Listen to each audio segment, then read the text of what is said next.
On raconte qu'avant même d'avoir 20 ans, une jeune femme Congo a pu dire aux Européens, non, Dieu ne vous appartient pas. Jésus est noir et il parle Kikongo. Il vit ici chez nous. Cette jeune femme s'appelle Kimpavita.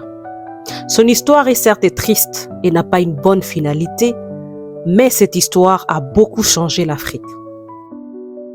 Nous sommes à la fin du XVIIe siècle dans le royaume du Congo, un royaume autrefois puissant, respecté jusque dans le cours d'Europe.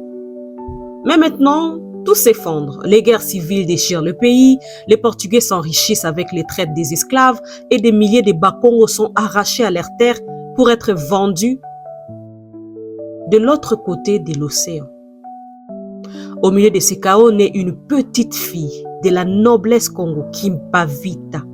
Baptisée Donna Béatrice par les missionnaires, personne ne se doute qu'elle va devenir l'une des voix les plus courageuses et les plus écoutées de son époque.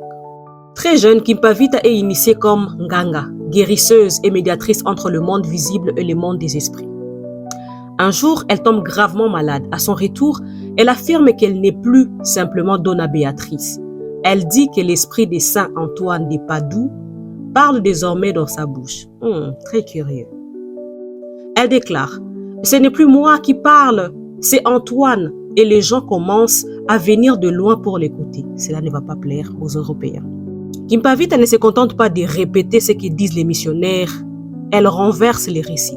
Elle affirme que Jésus est né au Congo, que les personnages de la Bible sont noirs, que les anges parlent Kikongo. Pour elle, Mbanza Congo, l'ancienne capitale en ruine, est la véritable Bethléem, le centre du christianisme. Ça semble être fou, n'est-ce pas? Mais qui a dit que Jésus n'était pas noir et qu'elle ne disait pas vrai? Elle envoie ses disciples qu'on appelle les petits Antoine prêcher dans les villages, partout son message se répand. Dieu ne regarde pas l'Europe en premier, Dieu voit aussi le Congo. Pour un peuple humilié, vendu, traumatisé, c'est une révolution. Une très grande révolution.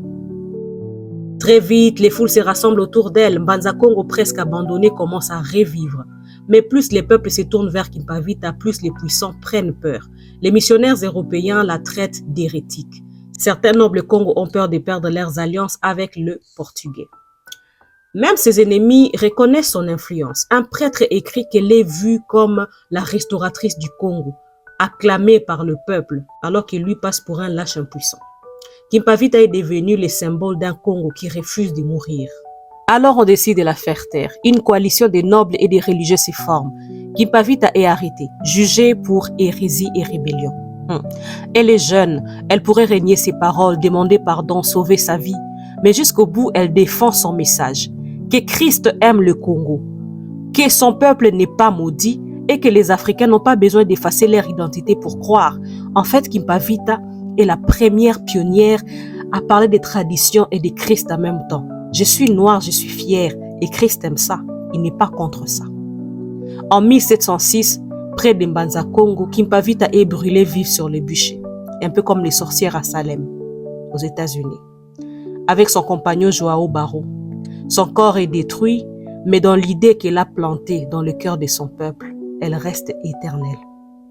Kimpavita, jusqu'aujourd'hui, nous la célébrons. Des années plus tard, d'autres prophètes et mouvements spirituels naissent au Congo et ailleurs en Afrique.